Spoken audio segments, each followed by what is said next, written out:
সাধারণ কোনো কোরআন নয়, এই কোরআনটা হলো সম্মানিত কোরআন, সম্মানিত কোরআন।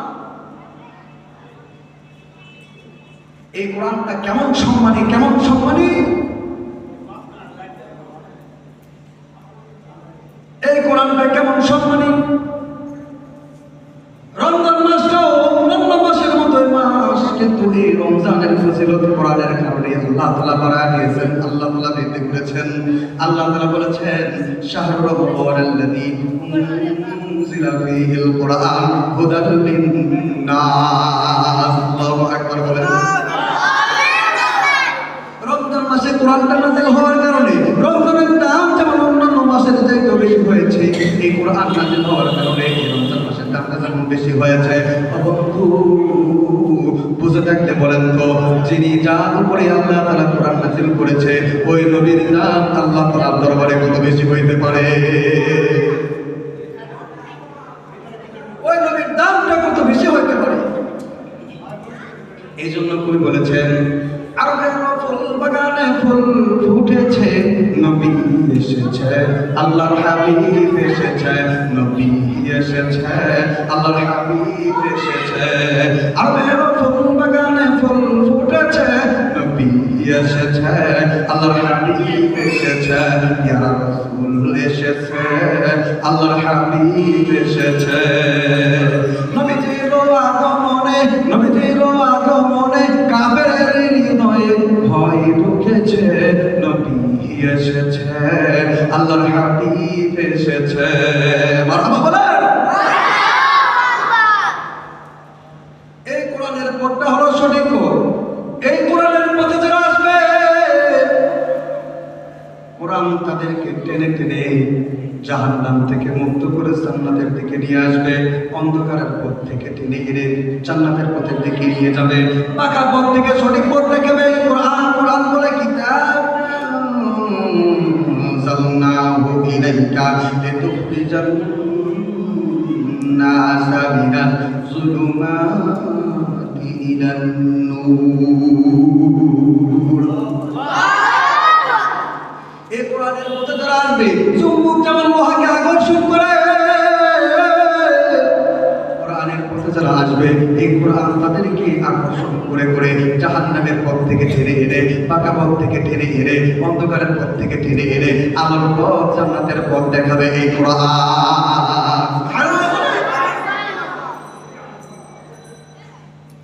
ও বন্ধু, কোরআনের পথে আসলে, কোরআনের পথে থাকলে, কোরআনের সাথে থাকলে দাম বাড়ায় দিবেন কে? কোরআনের সাথে থাকলে দাম বাড়ায় দিবেন কে? আওয়াজ করে বলতে হবে কে? আবার বলেন আল্লাহ, আবার বলেন আল্লাহ। হয় নয়, ফেরত দিয়ে দিলাম, আবার বলেন আল্লাহ। আল্লাহ তাআলা কেমন দাম বাড়ায় দেন জানেন নাকি? ইমাম গাযী রাহমাতুল্লাহি আলাইহি স্বপ্ন থেকে আল্লাহর পক্ষ থেকে ইলহাম হয়েছে, আল্লাহ তাআলা ডাকতে বলে, ও গাযী শুনো, অমুক গ্রামে একজন কাঠুরিয়ার ইন্তেকাল হয়েছে, কিন্তু তার জানাজা হয় নাই, কাফন দেওয়া হয় নাই, তাকে কবরের মতো নামানোর মতো লোকও নাই, তার জানাজার নামাজ পড়বে এমন কেউ নাই, ওই গ্রামে এমন কোনো আলেম নাই যে তার জানাজার নামাজটা পড়ায় দেবে। ও গাজালি, যাও তুমি তার জানাজার নামাজটা পড়ায় দাও, তারা কাফন দাফন দিয়ে দাও। ইমাম গাযী রাহমাতুল্লাহি আলাইহি স্বপ্ন ভাঙার সঙ্গে সঙ্গেই আর কাল বিলম্ব না করিয়া ইমাম গাযী রাহমাতুল্লাহি আলাইহি ছুটলেন। আল্লাহ তাআলার পক্ষ থেকে ইলহামের মাধ্যমে খবর পাওয়া গেছে, আদেশ পাওয়া গেছে। ইমাম গাযী রাহমাতুল্লাহি আলাইহি, ইমাম গাযী আল্লাহর পক্ষ থেকে আদেশ পাওয়ার সঙ্গে সঙ্গে যখন ছুটে গিয়েছেন, ডাক দিয়ে বলতেছে, ও লোকেরা শোনো, আল্লাহ তাআলার পক্ষ থেকে হুকুম হয়েছে, আপনাদের গ্রামে নাকি আব্দুর রহমান নামক এক ব্যক্তি মারা গিয়েছে, সে কোনো অনেক বড় আল্লাহর ওলি, সে অনেক বড় আল্লাহওয়ালা। আল্লাহ তাআলা তার কথা ইলহামের মাধ্যমে আমাকে জানা দিয়েছে। ইমাম গাযী রাহমাতুল্লাহি আলাইহি যখন এই কথা বলেছে, অনেক বড় আল্লাহর ওলি, আল্লাহর ওলি, আল্লাহ তাআলা আমাকে তার কথা ইলহামের মাধ্যমে জানা দিয়েছে। লোকেরা কেউ বলতে পারে না, না না হুজুর, না না, এমন কোনো আল্লাহর ওলি তো আমাদের গ্রামে নাই, আল্লাহর ওলি, আল্লাহওয়ালা ব্যক্তি তো আমাদের গ্রামে নাই, আব্দুর রহমান নামক। ইমাম গাযী রাহমাতুল্লাহি আলাইহি বলতেছেন, না, আল্লাহ তাআলার পক্ষ থেকে এলাম হয়েছে, এই কথা তো মিথ্যা হইতে পারে না, এটা তো মিথ্যা কথা হইতে পারে না, অবশ্যই সত্য কথা। আপনারা বলেন না ভাই আব্দুর রহমান নামক ওই আল্লাহর ওলি, আল্লাহওয়ালা ব্যক্তিটা কোথায় আছি আমাকে একটু দেখা দেন। গ্রামের কেউ বলতে পারে না আব্দুর রহমান যে আল্লাহর ওলি, এটা কেউ জানে না। ইমাম গাজ্জালী রাহমাতুল্লাহ আলাইহি খুঁজতে খুঁজতে চলে গিয়েছেন, ঠিক দেখা যায় কবরের উপরে লাশটা পড়ে রয়েছে, কেউ কামনা দেয় না, দাফন করে নাই, জানাজাও করানো হয় নাই। ইমাম গাজ্জালী রাহমাতুল্লাহ আলাইহি খুঁজতে খুঁজতে যখন পেয়ে গেলেন, দেখে গেল ঠিক ওই ব্যক্তির নাম আব্দুর রহমান, যে মারা গিয়েছে, তার দাফনও হয় নাই, কাফনও হয় নাই। ইমাম গাজ্জালী রাহমাতুল্লাহ আলাইহি ডাক দিয়ে বলতেছে, বাবারে তোমাদের কে হয় ইনি? সন্তানটা ডাক দিয়ে বলতেছে, ও ইনি আমাদের বাবা আব্দুর রহমান, ইনি মারা গিয়েছেন সকালে, কিন্তু হুজুর আমাদের গ্রামে এমন কেউ নাই যে তার দাফন কাফনটা দিয়া দিবে। হুজুর আমাদের গ্রামে এমন কোনো মৌলবী নাই তার দাফন কাফনটা হবে। হুজুর আমার বাবা জানাজা হয় নাই, কাফনটা কোনো দিতে পারে নাই। হুজুর এই জন্য আমার বাবার লাশটা এখন দাফন করতে পারি নাই। ইমাম গাজ্জালী রাহমাতুল্লাহ আলাইহি ডাক দিয়ে বলতেছে, ঠিক আছে কবর কোথায়, চলো কবরটা খনন করি। ইমাম গাজ্জালী রাহমাতুল্লাহ আলাইহি কবরটা যখন খনন করতেছে, সন্তানদেরকে ডাক দিয়ে বলতেছে, বাবা রে তোমার বাবা জীবন দশায় কি আমল করতো? সন্তানের ডাক দিয়ে কয়, হুজুর আমার বাবা তো একজন কাঠুরিয়া ছিল, আমার বাবা কাঠ কাইটা কাইটা যে টাকা উপার্জন করতো, এই দিন আমাদের সংসারটা চলে যাইতো। আমার বাবা একজন শ্রমিক হিসেবে কাঠুরিয়া ছিল, আমার বাবা কাঠ কাটতো আর এলাকায় বিক্রয় করতো, আমার বাবা তো একজন কাঠুরিয়া। ও আমার বাবা তো আল্লাহর ওলি ছিলেন না, আমার বাবা তো আল্লাহওয়ালা নয়, আমার বাবা একজন কাঠুরিয়া ছিলেন। আব্দুর রহমান তো কাঠুরিয়া ছিল। ইমাম গাজ্জালী ডাক দিয়ে বলতেছে, বাবা রে আল্লাহর কসম করে বলতেছি, ওয়াল্লাহি আল্লাহর কসম করে বলতেছি, আব্দুর রহমান যে মারা গিয়েছে, যে কবর খনন করতেছি, এই কবর থেকে জান্নাতুল ফেরদাউসের মিশকে আম্বরের ভার পাইতেছি। ইমাম গাজ্জালী রাহমাতুল্লাহ আলাইহি ডাক দিয়ে বলতেছে, বাবা রে সত্য কথা বলো, তোমার বাবা কি এমন আমল করতো? ইমাম গাজ্জালী রাহমাতুল্লাহ আলাইহি বারবার বলার পরে ছেলেটা ডাক দিয়ে কয়, হুজুর আমার বাবা তোমার কোনো আমল করে নাই, আমার বাবা আল্লাহর ওলি ছিল না, আমার বাবা কোনো আমল নেই। ইমাম গাজ্জালী আর কথা বললেন না, ঠিক জানাজা শেষ করলেন, কাফন দাফন দিয়ে দিলেন। কবরে যখন লাশটা নামায় দেয়, আল্লাহর কসম করে বলতেছি, ইমাম গাজ্জালী রাহমাতুল্লাহ আলাইহি বলেন, কবর থেকে জান্নাতুল ফেরদাউসের ঘ্রাণ আসতেছে। ইমাম গাজ্জালী রাহমাতুল্লাহ আলাইহি ডাক দিয়ে কয়, বাবা রে এখনো সময় আছে, তোমার বাবাকে আল্লাহর ওলি স্বীকার করে নাও, কারণ কবর থেকে জান্নাতুল ফেরদাউসের ঘ্রাণ আসতেছে, এটা কোনো সাধারণ ব্যক্তি হইতে পারে না। তোমার বাবা কি আমল করতো? সন্তানরা ডাক দিয়ে বলতেছে, হুজুর আমার বাবা তো তেমন কোনো আমল করতো না, আমার বাবা তো একজন কাঠুরিয়া। আমার বাবা নিয়মিত আল্লাহর কোরআন তেলাওয়াত করতে জানতেন না, আল্লাহর কোরআন পড়তে জানতেন না, কিন্তু আল্লাহর কোরআন আমাদের কাছে একটা কোরআন আছে, এই কোরআনটা আমার বাবা দৈনন্দিন নিত আর কোরআনের পৃষ্ঠাটা বের করতো, কোরআন দেখতো আর চোখ দিয়ে পানিগুলো সরসর করে পড়ে যাইতো। আজও আল্লাহর কোরআনে আমার বাবার চোখের পানিগুলা নিশ্চিত আছে, আর আল্লাহর কোরআনে আমার বাবার চোখ থেকে পানিগুলা কোরআনে পড়ছে, এখন দাগগুলো রয়েছে।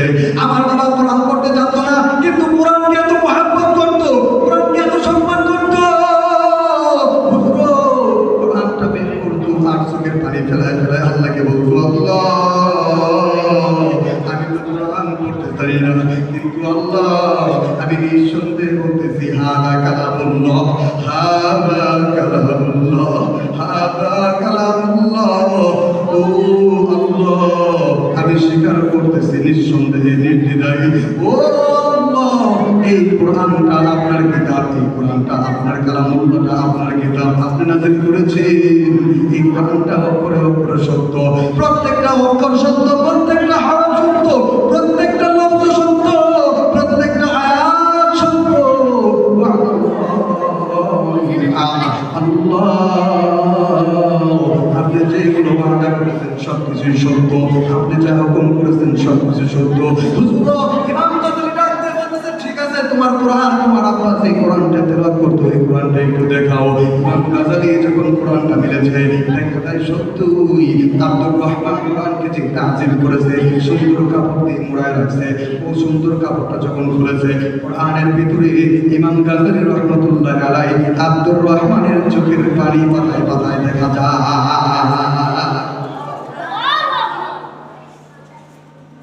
ইমাম গাজালি রহমতুল্লাহ আর বুঝতে বাকি থাকলো না, আল্লাহর কোরআনকে তাজিম করার কারণে আল্লাহর কোরআন তেলাওয়াত করতে পারতো না, আল্লাহর কোরআন তেলাওয়াত জানতো না, কিন্তু আল্লাহর কোরআন নিঃসন্দেহে সত্য এটা স্বীকারোক্তি করতো।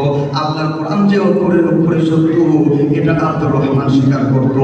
এই বদৌলতে এই একটা আমলের কারণে আল্লাহ তাআলা তাকে জান্নাতুল ফেরদাউস দান কইরা দিয়েছে। বলেছেন আখলিস দীনাকা ইয়াকফিকাল আমালুল কলিল, বলতো আমল করো কিন্তু আমলটা যেন খালেস হয়, আমলটা যেন সুন্দর হয়। এই সুন্দর আমল খালেস আমল তোমার নাজাতের জন্য যথেষ্ট। সুবহানাল্লাহ বলেন।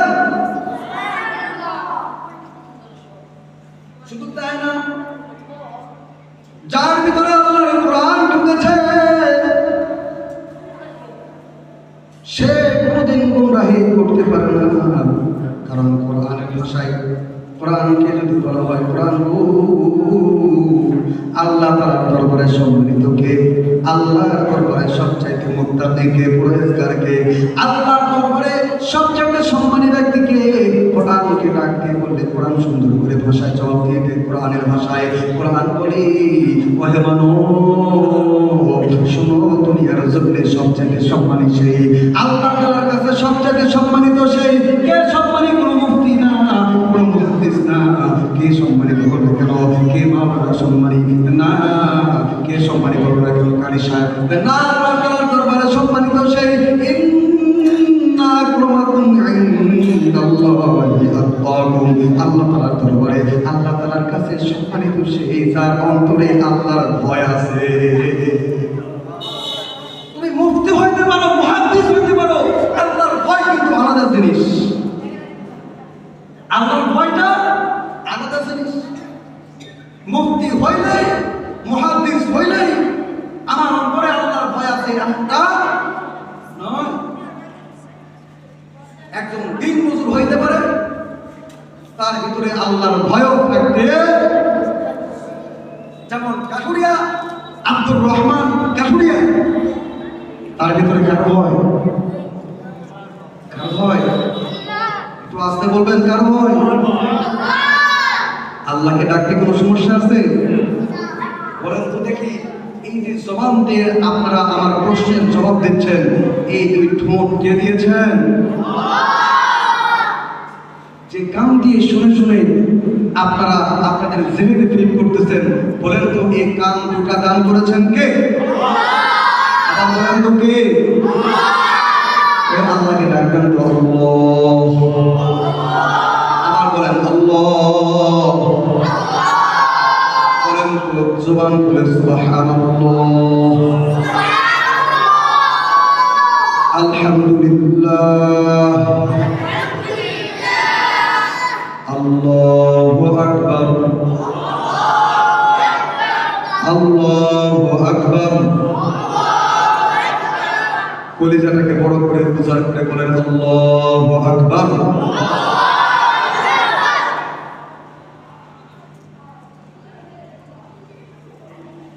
মুহতারাম হাজিরিন, তাহলে কোরআন যে সম্মানী বুঝে আসছে, কোরআন যে সম্মানী বুঝে আসছে আপনাদের, কোরআনকে এবার জিজ্ঞাসা করেন তো, কোরআন বলো তো দেখি। তুমি তো জবাব দিলা তোমার কাছে সম্মানিত সে যার অন্তরে তাকওয়া রয়েছে, যার অন্তরে আল্লাহর ভয় রয়েছে। ও কোরআন তুমি বলে তো, এইবার তুমি বলো, সুন্দর করে ডাক দিয়ে বলো, বলো তো দেখি আসমানের নিচে জমিনের উপরে সব চাইতে কারা আল্লাহকে বেশি ভয় করে? কোরআন ডাক দিয়ে বলে শোনো শোনো শোনো, ইন্নামা ইয়াখশাল্লাহা মিন ইবাদিহিল উলামা। আল্লাহু আকবার। আসমানের নিচে জমিনের উপরে সব চাইতে আল্লাহকে বেশি ভয় করে ওলামায়ে কেরাম এই উলামায়ে কেরামের কাছে দিন শিখতে আমরা রাজি আছি না নাই? কারা কারা রাজি আছে দুই হাত তুলে আল্লাহকে দেখাই।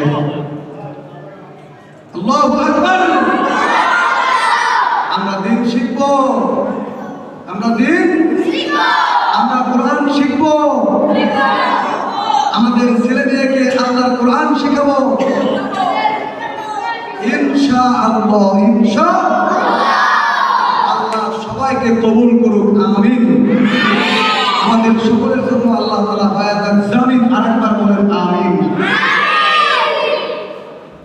বন্ধুরা, আল্লাহ কোরআন যে সম্মানিত, আল্লাহ তাআলা ডাকতে বলেন ইন্নাহু লাকুরআনুন কারীম। কোরআন যে সম্মানী আল্লাহ তাআলা ঘোষণা করে দিলেন, কোরআন ঘোষণা করে দিলেন ওহে মানুষ, আমি সম্মানী কোরআন, এই সম্মানী কোরআন, কোরআনকে যারা সম্মান করবে, কোরআনের দ্বারা যারা হবে, কোরআনকে যারা সিনায় ধারণ করবে, আমি আল্লাহ তাআলা এদের সিনার ভিতরে আল্লাহ অবশ্যই হেফাজত করব। আল্লাহ তাআলা বলে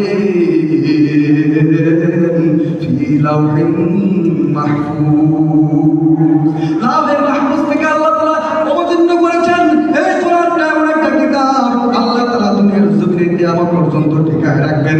দুনিয়ার জমিনে এই কোরআন থাকবে, এই কোরআনকে যারা অধ্যয়ন করবে, কোরআনের প্রতি যারা আসবে, কোরআনকে যারা তারা হবে, এই কোরআন তাদের সিনায় আল্লাহ তাআলা হেফাজত করে দিবে।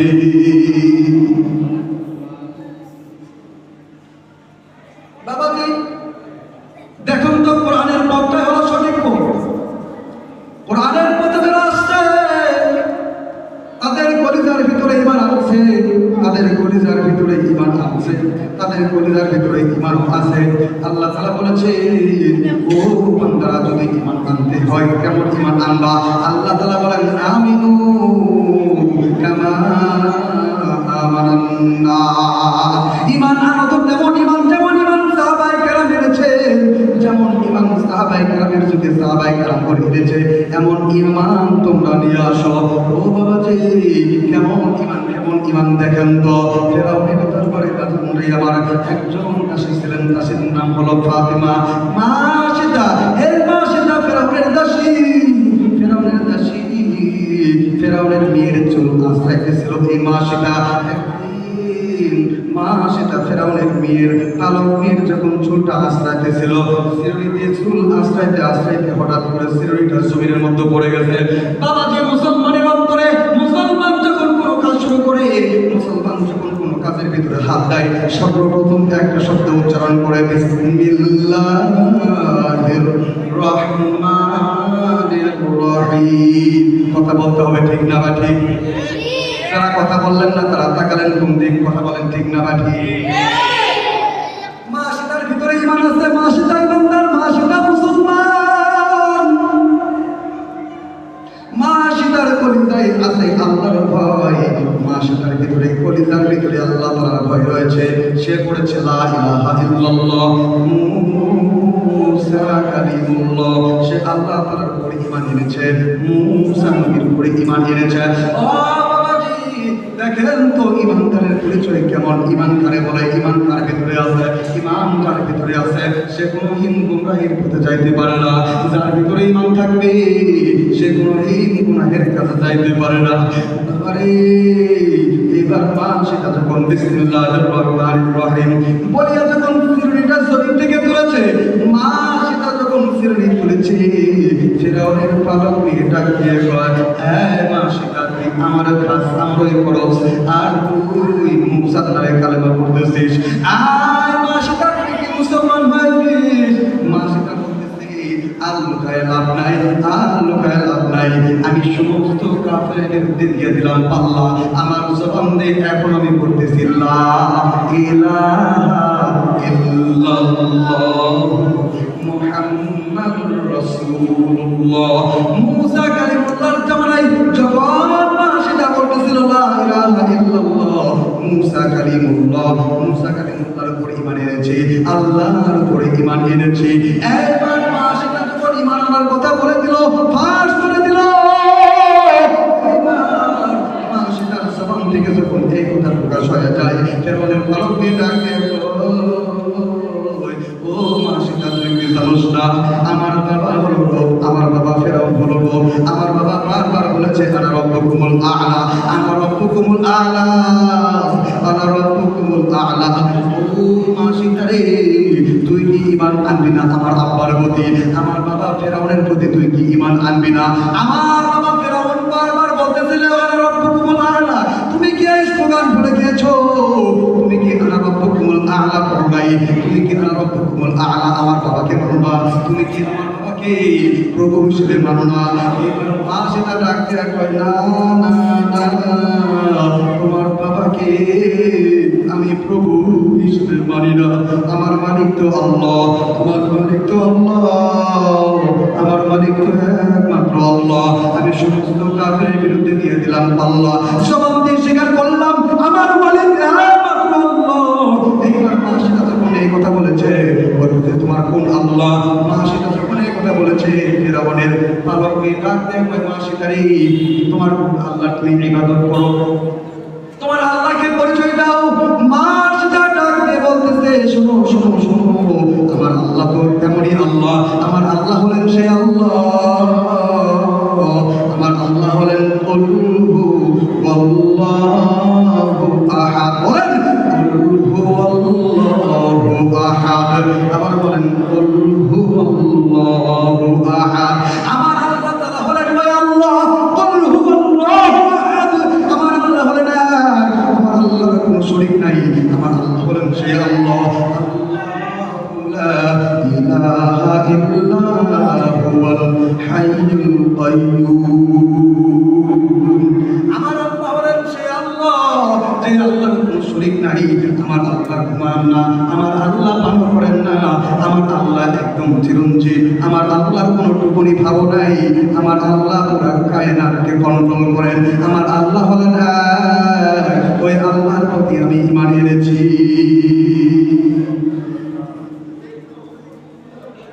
থাকতে একটা কথা বলে দিই, লা তাখুযুহু সিনাতুন ওয়ালা নাওম। আল্লাহ তাআলা ঘুমান না, আল্লাহ তাআলা তন্দ্রা ভাব নাই, আল্লাহ তাআলা টুকুনি ভাব নাই। মূসা আলাইহিস সালাম আল্লাহ তাআলাকে বলতেছেন, মূসা তো কালিমুল্লাহ, মূসা কালিমুল্লাহ, আর ইসমাঈল আলাইহিস সালাম হলেন যাবিহুল্লাহ, ইব্রাহিম আলাইহিস সালাম হলেন খলিলুল্লাহ, আমার আপনার পয়গম্বর হলেন জনাবে মুহাম্মদুর রাসূলুল্লাহ হাবিবুল্লাহ।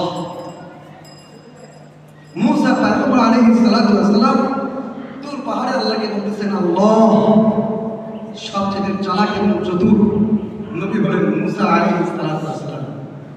মূসা আলাইহিস সালাম ডাকতে বলতেছেন, আল্লাহ আমার একটা জিনিস খুব জানতে মনে চায়। আল্লাহ কয়, মূসা কি বলো, কি? আল্লাহ আমার জানতে মনে চায় আপনি কেন ঘুমান না, আপনার কি ঘুম পড়ে না, আপনার কি টুকুনি ভাব আসে না? আল্লাহ আমি এই উত্তরটা আজকে জানতে চাই। মূসা আলাইহিস সালাম যখন বলছেন, আল্লাহ তাআলা কয়, মূসা এর উত্তর তুমি জানতে চাও? কয়, আল্লাহ জানতে চাই। ঠিক আছে, বাড়িতে যাও। মূসা আলাইহিস সালাম কয়, আল্লাহ উত্তর জানতে চাই, বাড়িতে যাইতে চাই না। আল্লাহর পাগল, সুবহানাল্লাহ বলেন।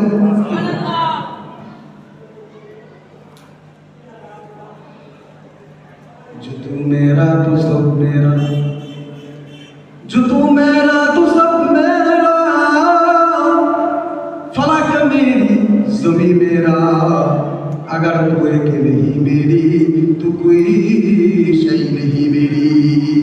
जो तू मेरा तो सब मेरा, जो तू मेरा तो सब मेरा, फलक मेरी ज़मीं मेरा, अगर तू एक नहीं मेरी तो कोई शय नहीं मेरी। আল্লাহ যার হবে তার সব কিছু, আল্লাহ যার হবে তার সব কিছু। মূসা আলাইহিস সালামের তো আল্লাহ হয়ে গেছেন, তো আল্লাহ তাআলার বন্ধুর সাথে বন্ধু কথোপকথন করতেছে, গল্প করতেছে। আল্লাহ আমি জানতে চাই আপনি কেন ঘুমান না? আল্লাহ কয়, মূসা বাড়ি যা। মূসা কয়, আল্লাহ খবরদার প্রশ্নের উত্তর না দিয়ে এই মূসার বাড়ি যাবে। সুবহানাল্লাহ বলেন।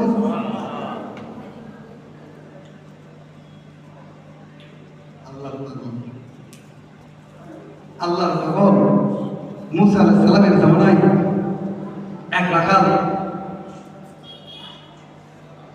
ছাগল বকরি চড়াইতেছে, তো হঠাৎ আল্লাহ তাআলা ধ্যানে বলতেছে, আল্লাহ ও মাওলা, এখন যদি আপনারা পাইতাম, আল্লাহ আপনি যদি আমার সামনে হাজির হইতেন, আল্লাহ তোমার হাতগুলো আমি সুন্দর করে টিপা টিপা দিতাম, আল্লাহ আপনি যদি আমার সামনে হাজিরা দিতেন, আপনার সুন্দর করে মাথাটা মেসেজ করে দিতাম, আল্লাহ আপনি যদি আমার সামনে হাজিরা দিতেন, আপনার পাটা সুন্দর করে টিপা টিপা দিতাম। আল্লাহর পাগল, আল্লাহর পাগলটাও এমনই হয়। কিন্তু বলেন তো দেখি, আল্লাহর কোনো আকার আছে? আল্লাহর কি আমাদের মতো হাত আছে? কিন্তু আল্লাহর প্রেমে ইশক হওয়ার কারণে, মুহাব্বত তার ভিতরে গালে হওয়ার কারণে আল্লাহ এবং বান্দার ভিতরে প্রেম সৃষ্টি হয়েছে। তখন সেই ইশকে পড়ে বলতেছে, আল্লাহ এখন যদি আপনারা পাইতাম, আপনার হাতগুলো সুন্দর করে টিপা টিপা দিতাম। মুসা আলাইহিস সালাতু ওয়াস সালাম আল্লাহ প্রশ্নের জবাব না দেয়া এখান থেকে এক পাও মুসা নড়ল না। আল্লাহ বলেন, মুসা প্রশ্নের জবাব তো দিতেই চাই, এই জন্য বলতেছি বাড়ি যাও। কয় আল্লাহ প্রশ্নের জবাবের সাথে বাড়ির যাওয়ার সম্পর্ক কি? প্রশ্নের জবাব দেবেন তো বাড়ির কেমন যাওয়া লাগবে? আল্লাহ কয়, মুসা ইন্নী আ'লামু মা লা তা'লামুন, আমি আল্লাহ যা জানি তোমরা তা। এই মুসা যাও, বাড়িতে যাও, আমার হুকুম। বাড়িতে যাওয়ার পরে একটা কাঁচের স্বচ্ছ গ্লাস নিয়ে আসবা, কাঁচের গ্লাসের ভিতরে পানি ভরায় নিয়ে আসবা। মুসা আলাইহিস সালাতু ওয়াস সালাম কাঁচের গ্লাসের ভিতরে পানি ভরায় নিয়ে আসছে। আল্লাহ ঠিক আছে, হুকুম পালন হয়েছে, এবার উত্তর দেবে। মুসা ব্যস্ত হয় না, তাড়াহুড়া করো না, তাড়াহুড়া ফল তো ভালো হয় না, আস্তে আস্তে তোমার প্রশ্নের জবাবটা আমি আল্লাহ আজকে দিয়ে দেব। মুসা আলাইহিস সালাতু ওয়াস সালাম কয়, আল্লাহ ঠিক আছে, উত্তরটা দিয়ে দেন। আল্লাহ বলেন, মুসা এই তুর পাহাড়ের সর্বোচ্চ চূড়ায় তুমি উঠে যাও। মুসা আলাইহিস সালাতু ওয়াস সালাম তুর পাহাড়ের সর্বোচ্চ চূড়ায় যখন পৌঁছে যায়, আল্লাহ তাআলা ডাক দিয়ে কয়, মুসা পানির গ্লাসটা হাতের মধ্যে এইভাবে ধরে থাকো। মুসা আলাইহিস সালাতু ওয়াস সালাম পানির গ্লাসটা যখন হাতের মধ্যে এইভাবে ধরে রাখছে, আল্লাহ তাআলা শীতল বাতাস প্রবাহিত করে দিয়েছে। মুসা আলাইহিস সালাতু ওয়াস সালামের অন্তরে যখন প্রশান্তি চলে আসছে, মুসা আলাইহিস সালাতু ওয়াস সালামের অন্তরটা শান্ত হয়ে যায়। মুসা আলাইহিস সালাতু ওয়াস সালামের প্রবল বাতাসের কারণে, ঠান্ডা শীতল হাওয়া চালু হওয়ার কারণে মুসা আলাইহিস সালাতু ওয়াস সালামের চোখটা লেগে গেছে। মুসা আলাইহিস সালাতু ওয়াস সালামের যখন চোখটা লেগে যায়, পানির গ্লাসটা সঙ্গে সঙ্গে জমিনে পড়ে যায়। জমিনে যখন গ্লাসটা পড়ে যায়, বলেন তো দেখি, কাঁচের গ্লাস যখন উঁচু থেকে নিচুতে পড়বে, আর কি ঠিক থাকবে? ঠিক থাকবে? কথা বলেন না কেন? থাকবে? মুসা আলাইহিস সালাম ওই যে তুর পাহাড়ে ওই জায়গা থেকে পানির গ্লাসটা জমিনে পড়ে গেছে, আর গ্লাসটা ঠিক নাই, ভেঙে চলে চুরমার হয়ে গেছে। মুসা আলাইহিস সালাম ঘুম থেকে জাগ্রত হওয়ার পরে থেকে হাতের মধ্যে গ্লাস নাই। আল্লাহ তাআলা ডাক দেন, মুসা তোমার গ্লাস কই? হাতের মধ্যে তোমার গ্লাসটা কই? মুসা আলাইহিস সালাম ডাক দেন, আল্লাহ আপনি আমার চোখে কেন ঘুম দিলেন? ঘুম দেওয়ার সঙ্গে সঙ্গে তো গ্লাসটা চোখে পড়ে গেছে, আমি তো বুঝতে পারি না কখন আমার গ্লাসটা আমার হাত থেকে পড়ে গিয়েছে। আল্লাহ আমার চোখে ঘুম চলে আসছিল, চোখে ঘুম আসার কারণে গ্লাসটা জমিনে পড়ে গেছে, আমি মুসা জানতে পারি নাই। আল্লাহ বলতেছে, মুসা লা তাখুযুহু সিনাতুন ওয়ালা নাওম, আমি আল্লাহ এই জন্যই ঘুমাই না, আমি আল্লাহ এই জন্যই ঘুমাই না, আমি আল্লাহর চোখে এই জন্যই ঘুম নাই। আমি আল্লাহ যদি ঘুমাইতাম, কোন কায়নাতের যত মাখলুকাত রয়েছে এইভাবে ধ্বংস হয়ে যাইত। সুবহানাল্লাহ বলেন।